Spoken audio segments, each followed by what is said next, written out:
ਸਿੱਖਿਆ ਦੇ ਬੁਨਿਆਦੀ ਢਾਂਚੇ ਨੂੰ ਮਜ਼ਬੂਤ ਕਰਨ ਦੇ ਲਈ ਨਵੰਬਰ ਦੇ ਅੰਤ ਤੱਕ 1200 ਲੈਕਚਰਾਰ ਭਰਤੀ ਕੀਤੇ ਜਾਣਗੇ। ਜੀ ਹਾਂ, ਇਹ ਕਹਿਣਾ ਹੈ ਪ੍ਰਗਟ ਸਿੰਘ ਹੋਣਾ ਦਾ।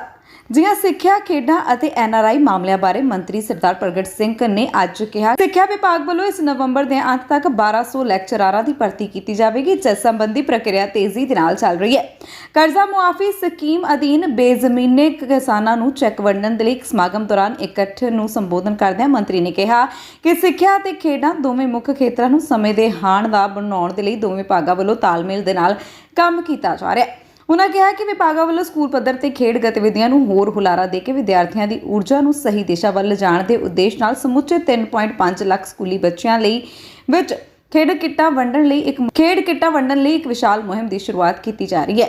पिछली अकाली भाजपा सरकार वालों किए गए बिजली खरीद समझौते संबंधी बोलदे कैबिनेट मंत्री ने कहा कि पंजाब सरकार वालों आने वाले दिनों के विच सूबे विच पावर टैरिफ तो 2 तो 3 रुपए तक घट करने लई सख्त मेहनत की जा रही है, जो कि सरकार वालों 2 किलोवाट तक के लोड़ ते खपतकारां दे 1200 करोड़ रुपए के बकाया बिजली बिल माफ करने के पहले फैसले तो बाद बिजली खपतकारां नूं राहत प्रदान करने के लिए एक होर महत्वपूर्ण फैसला होवेगा। समागम तो बाद पत्रकारों नाल गलबात करदਿਆਂ प्रगट सिंह ने अगे कहा कि सरकार स्कूलों में होर सरीरक सिक्ख्या अध्यापकों की भर्ती की प्रक्रिया दे विच इस तो इलावा यकीनी बनाउण दे लई एक सिस्टम विकसित किया जा रहा है कि मौजूदा 5500 अध्यापक सरीरक सिक्ख्या जिहदे ने स्कूल मैदानां विच दिखाई देण। मंत्री वालों कुक्कड़ पिंड दे अते फुलड़ीवाल पिंडां विच सरकारी स्कूलों का भी ऐलान किया गया। उन्होंने कहा कि फुलड़ीवाल विच एक हॉकी अते फुटबॉल अकैडमी भी स्थापित की जाएगी। उन्होंने यह भी कहा कि पिंड धीना विच 65 लाख की लागत वाला एक मॉडल स्पोर्ट्स पार्क निर्माण अधीन है, जो पेंडू खेतरां विच खेड गतिविधियों को होर हुलारा देवेगा। इस मौके होर उन्हां वालों की कहा गया, आओ जानते हैं। जलंधर तो मोहन लाल दी जीरो लाइन टीवी ते लिए रिपोर्ट।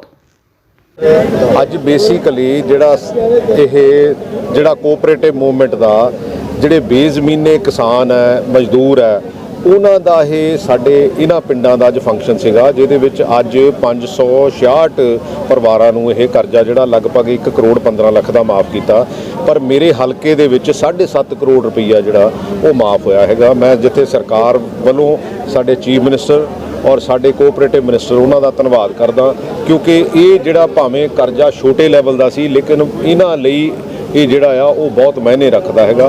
और मैं ये समझदा कि इहदे नाल थोड़ी बहुती राहत जिहड़ी आ इन्हां दी जिहड़ी ओह मिलूगी। मुहम्मद मुस्तफा उन्होंने भी एलिगेशन लगाए ने संदीप संधू होना ते कि उन्होंने धमकियां दित्तियां गईयां या राणा सोढी होना ते उन्होंने बड़ा बड़ा एलिगेशन एग्जैक्ट डेट ਜਿਹੜੀਆਂ ਮੈਂਸ਼ਨ ਕੀਤੀਆਂ ਗਈਆਂ ਪ੍ਰਗਟ ਦਾ ਜੇ ਸਾਥ ਦਿੱਤਾ ਤੇ ਸੜਕ ਤੇ ਖੜੇ ਸੀ। यार पता नहीं सिद्धू ते प्रगट ने कीता की आ, ਅਸੀਂ ਤਾਂ ਸੰਦੀਪ ਸੰਧੂ ਉਹਨਾਂ ਨੇ ਤੁਹਾਡੇ ਨਾਲ ਵੀ ਉਹਨਾਂ ਦਾ ਇੱਕ ਹੋਇਆ ਸੀ ਵਿਵਾਦ ਨਹੀਂ ਹੋਇਆ ਸੀ। ਮੈਂ ਇਹਨਾਂ ਚੀਜ਼ਾਂ ਨੂੰ ਬਹੁਤ ਜ਼ਿਆਦਾ ਤਰਜੀਹ ਨਹੀਂ ਦਿੰਦਾ, ਜਿਹਨੇ ਜੋ ਕਹਿਣਾ ਉਹ ਕਹਿ ਲੈਂਦਾ ਹੈਗਾ। ਪਰ ਫਾਰਮਰ ਡੀਜੀਪੀ ਨੂੰ ਧਮਕੀਆਂ ਦੇਣੀਆਂ ਕਿੱਥੋਂ ਤੱਕ ਜਾਏਗਾ? ਨਹੀਂ ਦੇਖੋ, ਇਦਾਂ ਦੀ ਗੱਲ ਹੋਣੀ ਨਹੀਂ ਚਾਹੀਦੀ। ਔਰ ਮੇਰੀ ਲੜਾਈ ਤਾਂ ਜੱਗ ਜ਼ਾਹਰ ਹੈਗੀ ਆ, ਲੜਾਈ ਪੰਜਾਬ ਦੀ ਆ, ਕਿਸੇ ਇੰਡੀਵਿਜੂਅਲ ਨਾਲ ਲੜਾਈ ਨਹੀਂ ਹੈ। ਲੜਾਈ ਇੱਕ ਸਿਸਟਮ ਦੀ ਬਿਹਤਰੀ ਲਈ ਆ और ਉਹਦੇ ਤੇ ਹਮੇਸ਼ਾ ਖੜੇ ਆ, ਉਹਦੇ ਤੇ ਖੜੇ ਰਹਿਣਾ। ਤੇ ਕਿਉਂਕਿ ਨਵਜੋਤ ਸਿੱਧੂ ਦੋਸਤ ਹੈਗਾ, ਸੇਮ ਬੈਕਗ੍ਰਾਉਂਡ ਤੋਂ ਆਉਨੇ ਆ, ਤੇ ਕੈਪਟਨ ਅਮਰਿੰਦਰ ਸਿੰਘ ਦਾ ਵੀ ਇਹੋ ਜਿਹਾ ਬਿਆਨ ਦੇਣਾ ਮੈਨੂੰ ਲੱਗਦਾ ਇਹੋ ਜਿਹਾ ਲੀਡਰ ਨੂੰ ਬਹੁਤਾ ਸ਼ੋਭਾ ਨਹੀਂ ਦਿੰਦਾ। ਸਭ ਨਵਜੋਤ ਸਿੱਧੂ ਵੀਰ ਬਾਦਲ ਉਹਨਾਂ ਨੇ ਵੀ ਕਿਹਾ ਅੰਮ੍ਰਿਤਸਰ 'ਚ ਬਿਆਨ ਦਿੱਤੇ ਹੈ ਕਿ ਦਰਬਾਰ ਸਾਹਿਬ ਤੇ ਦੁਰਗਿਆਨਾ ਮੰਦਿਰ ਦੇ ਵਿੱਚ ਵੀ BSF ਕਿਸੇ ਵੀ ਸਮੇਂ ਵੜ ਸਕਦਾ। ਨਹੀਂ ਦੇਖੋ, ਮੈਂ ਤਾਂ ਪਹਿਲੇ ਦਿਨ ਹੀ ਰਿਐਕਟ ਕੀਤਾ, ਹਜੋ ਕਿ ਬਹੁਤ ਬੰਦਿਆਂ ਨੇ ਇਸ ਗੱਲ ਨੂੰ ਕਹਿੰਦੇ ਵੀ ਬਹੁਤ ਜਲਦੀ ਇਹ ਰਿਐਕਸ਼ਨ ਕੀਤਾ ਹੈਗਾ, ਬਟ ਮੈਂ ਸਮਝਦਾ ਕਿ ਇਹ ਪੰਜਾਬ ਦੇ ਵਿੱਚ ਸਿੱਧੀ ਇੰਟਰਫੀਰੈਂਸ ਹੈ ਗਵਰਨਮੈਂਟ ਆਫ ਇੰਡੀਆ ਦੀ। ਜਦ ਕਿ ਜਿੰਨਾ ਵੀ ਨਸ਼ਾ ਵੱਧ ਆ ਰਿਹਾ ਹੈਗਾ ਉਹ ਦਿੱਲੀੋਂ ਆ ਰਿਹਾ ਜਾਂ ਉਧਰ ਬੰਦਰਗਾਹ ਤੋਂ ਆ ਰਿਹਾ ਹੈਗਾ, ਜਿੱਥੇ 3000 ਕਿਲੋ ਹੈਰੋਇਨ ਜਿਹੜੀ ਫੜ ਹੋਈ ਆ ਉਹ ਕਿਹਦੀ ਫੜ ਹੋਈ ਆ, ਉਹਦੇ ਤੇ ਇੱਕ ਮੀਡੀਆ ਦਾ ਸੈਕਸ਼ਨ ਵੀ ਚੁੱਪ ਰਹਿੰਦਾ। ਉਹਨਾਂ ਨੂੰ ਐਂ ਲੱਗਦਾ ਹੁੰਦਾ ਕਿ ਹਾਂ ਬਈ ਇਹ ਕਿਉਂਕਿ ਪੰਜਾਬ ਦੇ ਵਿੱਚ ਸਪਲਾਈ ਉਧਰੋਂ ਆ ਕੇ ਹੋ ਰਹੀ ਆ। ਮੈਂ ਨਹੀਂ ਕਹਿੰਦਾ ਵੀ ਸਾਨੂੰ ਸਟਰੈਂਥਨ ਨਹੀਂ ਕਰਨਾ ਚਾਹੀਦਾ, ਇੱਕਾ ਦੁੱਕਾ ਹੋ ਰਹੀ ਆ, ਲੇਕਿਨ ਉੱਥੇ ਬਾਰਡਰ ਨੂੰ ਸਟਰੈਂਥਨ ਕਰ ਲਓ ਨਾ। ਜਦੋਂ 50 ਕਿਲੋਮੀਟਰ ਆਣ ਕੇ ਤੁਸੀਂ ਪੰਜਾਬ ਦੇ ਵਿੱਚ ਕੀ ਕਰਨਾ ਚਾਹੁੰਦੇ ਆ? ਪੰਜਾਬ ਦੀ ਪੁਲਿਸ ਇਹਦੇ ਲਈ ਕੈਪੇਬਲ ਹੈਗੀ ਆ, ਪੰਜਾਬ ਦੇ ਲੋਕ ਇਹਦੇ ਲਈ ਕੈਪੇਬਲ ਹੈਗੇ ਆ। ਜਿਹੜੀ ਤੁਹਾਡੀ ਸਾਨੂੰ ਮਦਦ ਦੀ ਜ਼ਰੂਰਤ ਹੈ ਉਹ ਕਰੋ ਨਾ। ਤੁਸੀਂ ਇੱਦਾਂ ਦਾ ਡਰਾਵਾ ਦੇ ਕੇ, ਇੱਦਾਂ ਦਾ ਇੱਕ ਵਹਿਮ ਭਰਮ ਪਾ ਕੇ ਔਰ ਇੱਕ ਸੈਕਸ਼ਨ ਨੂੰ ਪਾਰਟੀਕੂਲਰਲੀ ਟਾਰਗੇਟ ਕਰਕੇ ਵੀ ਹਾਂ ਵੀ ਪਤਾ ਨਹੀਂ ਇਹ ਸਹਿਮਿਆ ਹੋਇਆ ਸੈਕਸ਼ਨ ਆ। ਪੰਜਾਬ ਹਮੇਸ਼ਾ ਚੰਗੀ ਚੀਜ਼ ਲਈ ਖੜਿਆ, ਪੰਜਾਬ ਨੇ ਹਮੇਸ਼ਾ ਚੰਗੇ ਲਈ ਖੜਾ ਰਹਿਣਾ, ਚਾਹੇ ਹਿੰਦੂ ਹੋਵੇ, ਚਾਹੇ ਸਿੱਖ ਹੋਵੇ, ਚਾਹੇ ਈਸਾਈ ਹੋਵੇ, ਚਾਹੇ ਮੁਸਲਮਾਨ ਹੋਵੇ। ਮੈਨੂੰ ਲੱਗਦਾ ਅਸੀਂ ਸਾਰਿਆਂ ਦਾ ਸਤਿਕਾਰ ਕੀਤਾ ਤੇ ਅਸੀਂ ਉਸ ਫਿਲਾਸਫੀ ਤੋਂ ਤੁਰਦੇ ਆ ਜਿਹੜੀ ਗੁਰੂ ਨਾਨਕ ਦੀ ਫਿਲਾਸਫੀ ਆ, ਜਿਹੜੀ ਇਨਸਾਨੀਅਤ ਦੀ ਗੱਲ ਜਿਹਨੇ ਹਮੇਸ਼ਾ ਕੀਤੀ ਆ। ਸੋ ਇਸ ਕਰਕੇ ਇਹ ਜਿਹੜੀਆਂ ਤਾਕਤਾਂ, ਜਿਹੜੀ ਖਾਸ ਕਰਕੇ ਬੀਜੇਪੀ ਦੀ ਫਿਰਕੂ ਸੋਚ ਆ, ਇਹਨੂੰ ਮੈਨੂੰ ਲੱਗਦਾ ਇੱਧਰੋਂ ਬਦਲ ਕੇ ਇਹਨੂੰ ਚੰਗੇ ਪਾਸੇ ਨੂੰ ਲਾਉਣਾ ਚਾਹੀਦਾ। ਅਸੀਂ ਕੋਈ ਚੰਗੇ ਕੰਮ ਕਰੀਏ, ਨੌਜਵਾਨ ਪੀੜ੍ਹੀ ਨੂੰ ਚੰਗੀ ਐਜੂਕੇਸ਼ਨ ਦਈਏ, ਚੰਗਾ ਉਹਨਾਂ ਦਾ ਮਿਆਰ ਜਿਹੜਾ ਸਿਹਤ ਦਾ ਚੰਗਾ ਰੱਖੀਏ, ਉਹਨਾਂ ਨੂੰ ਇੰਪਲੋਇਮੈਂਟ ਕਰੀਏ ਤਾਂ ਕਿ ਜਿਹੜੇ ਉਹ ਸਾਡੇ ਦੇਸ਼ ਦੇ ਚੰਗੇ ਨਾਗਰਿਕ ਬਣ ਕੇ ਆਪਣੀ ਜ਼ਿੰਦਗੀ ਵਧੀਆ ਬਸਰ ਕਰ ਸਕਣ। ਬਿਲਕੁਲ ਅਕਾਲੀ ਦਲ ਲਗਾਤਾਰ ਦੋਸ਼ ਲਾ ਰਿਹਾ ਹੈ ਕਿ ਜਿਹੜੀ ਕਾਂਗਰਸ ਹੈ ਪੂਰੀ ਤਰ੍ਹਾਂ ਨਾਲ ਸਹਿਮਤੀ ਨਾਲ ਹੋਇਆ ਜੋ ਬੀਜੇਪੀ ਦਾ ਹੋਇਆ, ਕਾਂਗਰਸ ਵੀ ਨਾਲ ਪੂਰੀ ਦੋਸ਼ੀ ਹੈ। ਅਸਲੀ ਗੱਲ ਮੈਂ ਤੁਹਾਨੂੰ ਦੱਸਾਂ ਅਕਾਲੀ ਦਲ ਦੀ, ਅਸਲੀ ਗੱਲ ਪੁਆੜੇ ਦੀ ਜੜ ਤਾਂ ਅਕਾਲੀ ਦਲ ਹੈ। ਜਿਨ੍ਹਾਂ ਨੇ ਤਿੰਨੇ ਕਾਨੂੰਨ ਜਦੋਂ ਪਾਸ ਕਰਵਾਏ ਆ ਉਹਦੇ ਵਿੱਚ ਇਹਨਾਂ ਦੀ ਸ਼ਮੂਲੀਅਤ ਸੀ। ਇਹ ਬਾਅਦ ਵਿੱਚ ਤਾਂ ਮਗਰਮੱਛ ਵਾਲੇ ਹੰਝੂ ਹੁੰਦੇ ਨਾ ਜਿਹੜੇ ਪੰਜਾਬੀ 'ਚ ਆਪਣੇ ਕਹਿੰਦੇ, ਉਹ ਬਹਾਰ ਹੈ। ਹੋਰ ਇਹਨਾਂ ਦੇ ਪੱਲੇ ਹੁਣ ਲੰਮਾ ਚੌੜਾ ਕੁਛ ਹੈ ਨਹੀਂ। ਲੋਕੀ ਇਹਨਾਂ ਗੱਲਾਂ ਨੂੰ, ਜਿਹੜੀ ਗੱਲ ਅੱਜ ਮੈਂ ਕਹਿ ਦਿੰਨਾ, ਤੁਸੀਂ ਵੀ ਜੇ ਮੈਂ ਕੱਲ ਨੂੰ ਇਹਦੇ ਤੋਂ ਕੋਈ ਗਲਤ ਗੱਲ ਕਹੂੰਗਾ, ਤੁਸੀਂ ਵੀ ਉਨੀ ਕੁ ਕਟਿੰਗ ਕਰਕੇ ਨਾ ਤੇ ਤੁਸੀਂ ਉਦੋਂ ਚੇਪ ਦੇਣੀ ਨਾਲ ਦੀ ਨਾਲ ਹੀ ਵੀ ਹਾਂ ਵੀ ਇਹ ਕੱਲ ਤਾਂ ਉਹ ਕਹਿੰਦਾ ਸੀ ਤੇ ਅੱਜ ਇਹ ਕਹਿਣ ਡਿਆ ਆ। ਇਹ ਬਚ ਨਹੀਂ ਸਕਦੇ। ਈਵਨ ਕਿ ਸਰਦਾਰ ਪ੍ਰਕਾਸ਼ ਸਿੰਘ ਬਾਦਲ ਨੇ ਇਹਦੇ ਤੇ ਸਟੇਟਮੈਂਟ ਦਿੱਤੀ ਆ, ਤੁਹਾਡੇ ਕੋਲ ਸਾਰਿਆਂ ਕੋਲ ਵੀਡੀਓ ਹੈਗੀ ਆ, ਜਿਹਦੇ ਵਿੱਚ ਉਹਨਾਂ ਨੇ ਕਿਹਾ ਵੀ ਇਹ ਕਾਨੂੰਨ ਬੜੇ ਚੰਗੇ ਆ। ਔਰ ਉਸ ਕਾਨੂੰਨ ਦਾ ਸਹਾਰਾ ਲੈ ਕੇ ਇਹ ਪੰਜਾਬ ਦੇ ਵਿੱਚ, ਮੈਂ ਤਾਂ ਪਹਿਲਾਂ ਵੀ ਕਹਿੰਦਾ ਸੀ, ਬੀਜੇਪੀ ਦਿੱਲੀੋਂ, ਕੈਪਟਨ ਅਮਰਿੰਦਰ ਸਿੰਘ ਚੰਡੀਗੜ੍ਹ ਤੇ ਸੁਖਬੀਰ ਬਾਦਲ ਦਾ ਪਰਿਵਾਰ, ਇਹ ਤਿੰਨੇ ਜਣੇ ਰਲੇ ਹੋਏ ਆ। ਹੁਣ ਗੱਲ ਸਾਹਮਣੇ ਆ ਗਈ ਕਿ ਨਹੀਂ ਆ ਗਈ? ਮੈਂ ਤਾਂ 2.5 ਸਾਲ ਪਹਿਲਾਂ ਇਹ ਗੱਲ ਕਹਿੰਦਾ ਸੀ। ਸਰ ਫੁੱਲੜੀਵਾਲ ਦਾ ਪਾਕਿਸਤਾਨ ਦੇ ਨਾਲ 2020 ਮੈਚ ਜਿਹੜਾ ਹੈ ਉਹਦੇ ਬਾਰੇ ਕੀ ਕਹਿਣਾ? ਦੇਖੋ, ਅਸੀਂ ਲੜਾਈ ਕਿੰਨਾ ਕੁ ਚਿਰ ਕਰ ਸਕਦੇ ਹਾਂ? ਸਾਡੇ ਪਿਛਲੇ ਕੁਝ ਸਮੇਂ ਦੇ ਵਿੱਚ ਨੌਜਵਾਨ ਜਿਹੜੇ 9 ਨੌਜਵਾਨ ਆ ਸ਼ਹੀਦ ਹੋਏ ਆ। ਇਦਾਂ ਦੀ ਹਰਕਤ ਨਹੀਂ ਕਰਨੀ ਚਾਹੀਦੀ। But at the same time Pakistan 85% ਆਪਣਾ ਜਿਹੜਾ ਪੈਸਾ ਆ ਉਹ ਹਥਿਆਰਾਂ ਤੇ ਖਰਚ ਕਰਦਾ, ਅਸੀਂ 30 ਤੋਂ 35% ਹਥਿਆਰਾਂ ਤੇ ਖਰਚ ਕਰਦੇ ਆ। ਇੰਨਾ ਪੈਸਾ ਜੇ ਆਪਣੀ ਡਿਵੈਲਪਮੈਂਟ ਤੇ, ਆਪਣੀ ਨੌਜਵਾਨ ਪੀੜ੍ਹੀ ਤੇ, ਉਹਨਾਂ ਨੂੰ ਸ਼ੇਪ ਅਪ ਕਰਨ ਤੇ ਲਾਈਏ, ਰਿਸਰਚ ਤੇ ਲਾਈਏ, ਔਰ ਉਹ ਕੰਟਰੀ ਜਿਹੜੇ ਹਥਿਆਰ ਸਪਲਾਈ ਕਰਦੇ, ਅਸਲੀ ਗੱਲ ਹੈ ਲੜਾਈ ਤਾਂ ਉਹ ਕਰਾਉਂਦੇ ਆ। ਸਾਨੂੰ ਇਸ ਗੱਲ ਨੂੰ ਸਿਆਣੇ ਹੋਣ ਦੀ ਜ਼ਰੂਰਤ ਆ।